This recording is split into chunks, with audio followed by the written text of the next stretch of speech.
say, although he's probably a VP, I'm assuming, of some type. Okay, we've discussed how certain qualifications need to be met. That wasn't vetted through us. The IB certification that he's going through, how long will it take him to finish? We don't know yet, so Okay, I will lie if I tell you. Okay, good. So, in the interim, because I've done IB programs when I was an administrator at a high school, and they are very amenable. They will bend and work with you. But it does make a big difference that somebody who already was qualified and finished the process, comparative to someone who's in the process. So, looking at sort of a district-wide decision, that's not a very wise decision in terms of where the school's at. Okay. Number 3, the ethics studies curriculum by the district. I do think that we need to have more student involvement in that council and parent involvement in that council. So if you're highly interested in the ethics studies curriculum, then I believe that maybe we have a few parents and a few students that are willingly and able with make meetings to have their input into what they're being taught. That would be a recommendation. In terms of what's happening to all the classes, I think that we need to be a little more forthright in giving them information quickly in terms of their classes and where they're at, because obviously, I feel what you guys are going through, trust me. And then the teachers for Ellen Ochoa Prep Academy, when are those coming up for recommendation? Well, are they coming at the next board meeting? Because we have one meeting in August, or 2 meetings in August. So they'll be on board by the time. Okay, so that's happening. Okay. So then here's what I would say to you. August 7th. Here's what I'll say to you as the community at Ellen Ochoa. That is your school. That is your school. We oversee it. I've been in your campus. You know I've been there. I've seen all of your classes. I've walked the campuses. I've talked to everybody there. I'm fully 100% supportive of the school. As far as I'm concerned, that school's here forever. It's not going anywhere as far as I'm concerned. Okay? I know what was happening in the classroom because I was there. But you are taking over, this is your school. So people who come into your school, you say, this is what we want. Mr. Goyanaga, this is what we've been doing. This is what's been successful for us as students, parents, and communities. This is what we want to move forward with. Because in the reality, the schools belong to the students and the parents. We're just an overseer, okay? But you can hold us accountable for the decisions that we make. I, as a vice president of the board, know that the majority of the board, can overturn any recommendation that the superintendent makes. That is our prerogative, our purview. We can do that. Whether we decide to do it as a board majority, it's really up to the majority. And in these particular instances, no, I was not okay with his recommendations. And in most cases, I'm okay with his recommendations. But I want you to understand the process and the accountability piece that you hold for us, for me, is whatever I vote on. That's my accountability. As far as the decisions and rationale, you hold him accountable for that. Because all of us are here to serve you. And if you're not okay with his decisions, then you let it be known and you do what you think needs to be done. That's what I'll say. And I would say the same for me. If you're not okay with the decisions that I'm making as a board member, then you do what you need to do. Okay, but I think the answers you're getting are the answers that you're going to get. Whether you think you're okay with them or not, and I think you really have to process that. And what it is that you think that you need to do next. And that's all I can say. Okay, thank you, Mr. Orozco. There are some decisions that are strictly within the authority of the superintendent. Okay, some decisions, recommendations are not up to the board. We cannot go in to the superintendent and say, so-and-so, why don't you consider him for principal? This is something that the superintendent has a right as superintendent to make. So the selection that was made for Mr. Goyanaga was his right. He doesn't have to bring it to us, what do you think I should do? He says, based on what I know about who would be most fitted for this school, his recommendation, it was Mr. Goyanaga, whom I personally know, and he is qualified. Does he have to be a principal, high school principal, so that he can do a good job? Not necessarily. Did our president have to be president before some, of another country or whatever?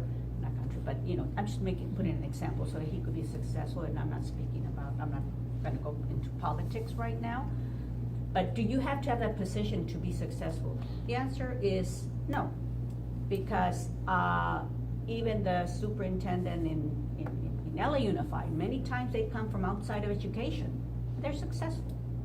So the fact that he has not been a high school principal before is not going to be a factor whether he's going to be successful as a principal, because he has been successful as a principal with, at different levels, because he has the knowledge about curriculum. He has worked for many years, all his life, with students and with teachers. He has the leadership skills that can be applied in any setting. And I don't think that we're questioning. No. him I at just all. wanted. We know that he's completely Okay. qualified to do anything in the Okay. district. I Sure. don't think you would have hired him. Absolutely, okay. Right. I just wanted to clarify that, the superintendent needs to come to us and, get our permission, because that's his right. And so, and the fact Yes, that he he has, does. Yes, he excuse me, does. Mr. Orozco, He does. Mr. You can't say Orozco, that. please, I did not disrupt you, extend me the courtesy, thank He you. does need our approval. Excuse me.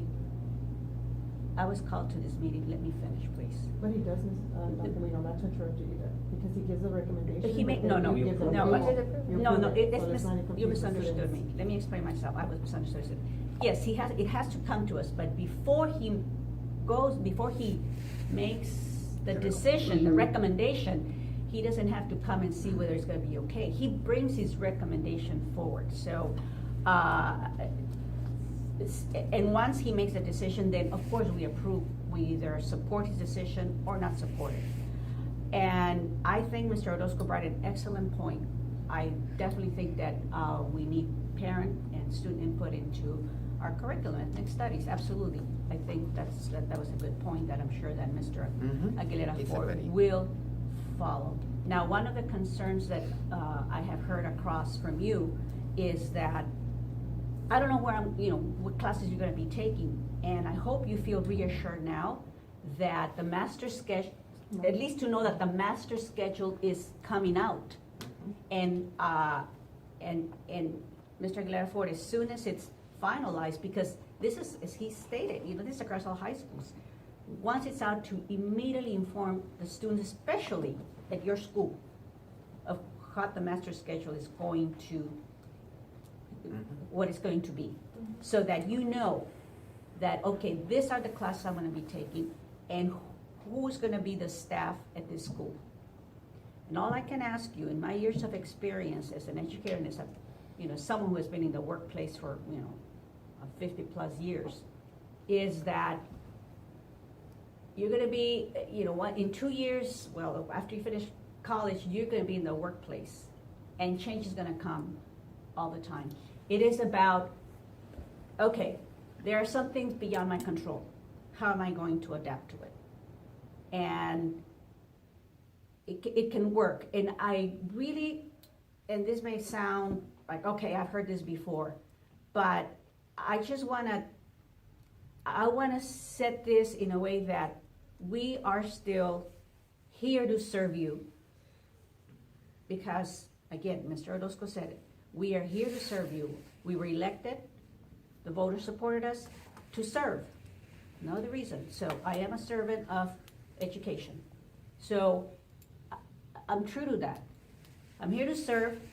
You students are the only reason why we're here, okay? And parents, you know that. Without, you're part of the equation as well. Sure. And so for the success of our students, let's come together. There's no other way this is gonna work. Let's come together because we all have the same interest, and that's you. Nobody else in this room is more important than the students, your future, and to continue. And I am very glad to hear that you have gained that self-assertiveness, that now you can stand up for who you are, because it's time, as Latinos, as Mexicanos and Mexicana, that we stand up for who we are and to say, you know what, I have that pride. And, you know, when I hear you speak, literally, I get the goosebumps, because you're the voice of tomorrow. It's time that you stand up and say, we're here. We're smart, we're intelligent, we're gonna move forward. Don't let the spirit die. Keep the flame going. You know, there are many things, many things are gonna come your way to squash it down and put the fire out. Don't, because when I heard you speak, it took me back to when I was probably a little younger, that I hated to be who I was. Hated. I would pray a la Virgencita to make my skin white. Why? Because Why, that's- Dr. Merino? because that's what- no. Because the society here No. taught you that to be white was Wait, better? but I mean, that's what we're trying to no, get to. but that's like, what in I'm a saying. sense. Don't let the spirit die, because you know why I pull myself up? Because someone lit the fire, not one. I had the support who lit the fire, and I kept it going to take the price. So I'm asking you, don't let anything put that fire Well, out. Dr. Keep Merino, it that's where going. we need your support. No, but and what you I'm- know that right now, Dr. Let Villon me is finish. doing that to No, our no. students. Yes. And you are No, let there, me- and no. you're seeing her doing it to our students. Can So I- please can I support, say if you're really something? saying support, You talk support our about- students in that, so that But- nobody makes them Can feel the way we, they can feel. we, wait, in wait. terms of process, let's allow Dr. Merino finish, and then Let me let's finish. follow Yeah, a she's process, done. Yeah. because Go ahead. otherwise. So what I'm saying is, it is not one person that's going to, keep it going. It's you, because that fire is already lit. And you have, every teacher there is committed to giving you. Every teacher has to get up every morning just to serve you. It's not only one teacher that was giving you that, it's every teacher. Every administrator. I know we get up just to do that. I'm here for you. I could, you know what? I could have been retired. I am retired, but I could have been comfortably in my house, taking trips. My friends are traveling. I'm not. Why? Because I'm on the board to serve you. Keep the fire going. Keep the spirit going. It's hard But when what your I'm fellow saying- coworkers are putting it out. So, you be proud. You are proud. Don't let that die. I think that Go ahead, Nina. you're on the right path. Go I ahead. just think No, yes. you contradict yourself so much. Mhm. That's where the frustration's at. Okay. You talk about faith, you talk about being Latina, Mhm. but where were you when they were laughed at in the meetings? There Where were wasn't you anything. when you said change is good, everybody adapts different, Mm-hmm. but where is the change when you put a principle that we feel Vargas is here, this principle's here. Vargas visions are here. We don't know anything. We don't know anything, and that makes it more harder for us to trust you, the board, the decisions that are being made. Like, it's very frustrating. We have meetings, this is what, our fourth meeting? Yeah. No answers. Same It's spot. still same maybe. spot. It's still maybe he's getting trained for the IB. Maybe. We don't know what time. We don't know anything. We don't know is it gonna happen. Is the IB board just gonna come and say the program is out? We don't know. You're not giving us any answers. How long does the training take? It's not a week. It's not a month. Right? But Taxpayers' monies. We want to talk about money, time, everything that's been invested.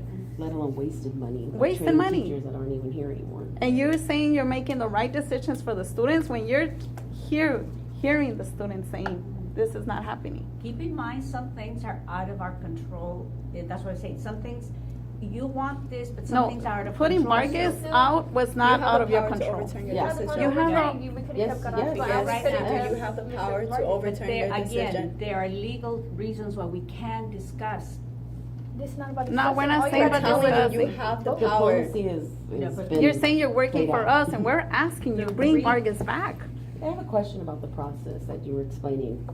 When Mr. Aguilera Ford has a proposal, how much in advance are you guys given those proposals? The reason I ask is because on June 12th, at June 11th and June 12th, I'd sent you several emails already imploring to you for the benefit of the students not to vote to have Dr. Vargas transferred to another school. That information was public already. That information went public actually on June 5th through, and what you said, a news article that was completely incorrect. Okay. You told me that on the 12th, that it was incorrect. This information was let out on June 5th, right? Obviously, his proposals were already discussed, whether it be amongst you guys, let out to the media because it was public, right? You also indicated here that no such decisions are made and the board will not meet to transfer any staff, okay? And you went on to say if that is the case, superintendent would. So how much in advance do you guys know? Because it was already known. One, and two, is the alternative he proposes at that meeting in closed session and then you decide at that moment? Because I think you would have to know ahead of time to make an objective decision to do your research because you do represent us.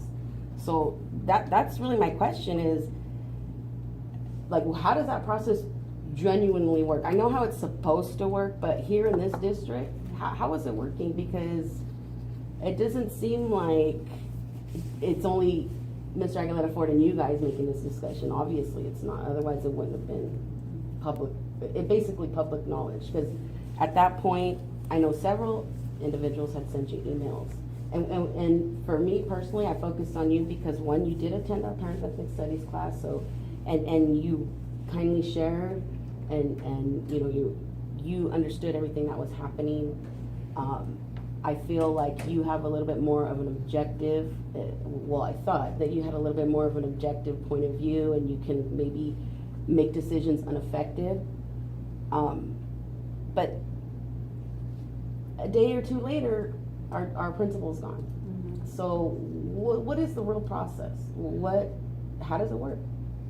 Okay, when I responded to that email, we had not met to discuss So the how is that already recommendations. known then to the public that was going to happen to Dr. Vargas?